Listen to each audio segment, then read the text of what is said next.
Hola amigos, conectados a Lance, aquí en Braganza Paulista, el Corinthians venció al Red Bull Bragantino por 2-0 con goles de Garro y Pedro Raúl.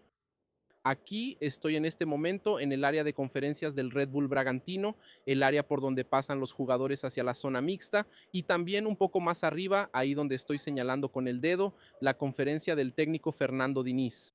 Bueno, el Corinthians logró ganar en un partido que no fue una obra maestra técnica, digamos así, fue un partido difícil en ese sentido, hablando técnicamente, pero el Corinthians logró hacer 2 goles y salir de aquí con 3 puntos conseguidos que pusieron al equipo de nuevo en la pelea por un lugar entre los primeros 4 del campeonato brasileño.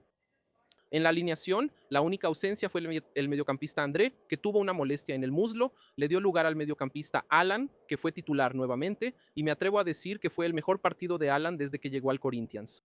Un partido consistente, corrió todo el tiempo, recorrió toda la cancha, buscó el balón, buscó oportunidades para finalizar, así que Alan hizo un buen partido. Fuera de eso, el mismo equipo que jugó contra el Internacional y ganó por 2-1, pero terminó eliminado de la Copa do Brasil.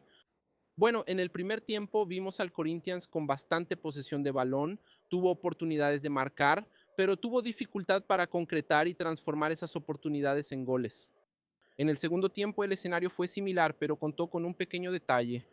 El portero Thiago Volpi recibió un pase hacia atrás del lateral del Bragantino y cuando intentó despejar el balón terminó fallando y el balón le quedó a Rodrigo Garro, quien solo tuvo que empujarla al gol. Con el gol marcado, el Bragantino terminó saliendo más al ataque y dejó espacios para el Corinthians. Y fue en uno de esos ataques donde el Corinthians tuvo la oportunidad de marcar el segundo gol. Centro de Mateusinho a la cabeza de Pedro Raúl, que marcó por segundo partido consecutivo. Es el segundo partido consecutivo en el que Pedro Raúl marca. Sí, anotó en la eliminación contra el Internacional y ahora volvió a marcar aquí en el partido contra el Red Bull Bragantino. Pedro Raúl ha estado sustituyendo al delantero Yuri Alberto, que está lesionado, recordando que la primera opción de Fernando Diniz era Guiné Guinegão, quien fue titular en Río Grande do Sul. Sí, empezó con Guiné Guinegão, luego ya en el partido de vuelta puso a Pedro Raúl, que logró hacer 2 goles seguidos. Entonces, tal vez un nuevo comienzo para Pedro Raúl, tan criticado en Corinthians, porque de hecho, por lo que costó, sí, los aficionados del Corinthians esperaban un poco más. Hoy dio una prueba más de que puede ser al menos útil para el técnico Fernando Diniz. El propio Diniz dijo que es un jugador con características que a él le gustan. Jugador alto, se mueve dentro del área, hace goles. Entonces es un jugador que el técnico Fernando Diniz ha estado intentando aprovechar. Pedro Raúl tuvo oportunidades para dejar el Corinthians. Pedro Raúl tuvo ofertas del Fortaleza, tuvo ofertas del Vitoria, tuvo otras ofertas. Pero el tema salarial también en el caso de Remo siempre terminó retrasando esas negociaciones. Por eso el jugador terminó quedándose. El Corinthians no liberaba a Pedro Raúl a menos que cubrieran el 100% del salario. Con eso Pedro Raúl se quedó y ahora está teniendo continuidad en el equipo de Fernando Diniz después de la lesión del delantero Yuri Alberto. Entonces, básicamente es eso. Aquí está la victoria del Corinthians por el campeonato brasileño.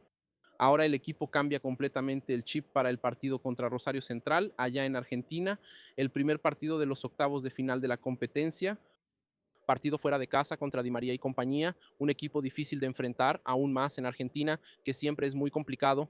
Sí, el Corinthians probablemente no contará con el mediocampista André, con esa molestia en el muslo debe ser baja. Si todo sale como esperamos, Alan, que hizo un buen partido hoy, como dije, debe ser titular, así como Pedro Raúl en el comando ofensivo. Vale la pena destacar que nosotros, Lance ya había averiguado a finales de la semana pasada, justo después de la derrota del Corinthians, para el Internacional, que había una expectativa de que Memphis Depay, al concluir la renovación de contrato, estuviera disponible para el equipo del Corinthians en el partido en Argentina. Vamos a ver si esa información termina confirmándose. La renovación aún no ha sido firmada, no ha sido concluida, pero el equipo del Corinthians todavía se mantiene optimista dentro del club sobre esa renovación y la permanencia del número 10 holandés,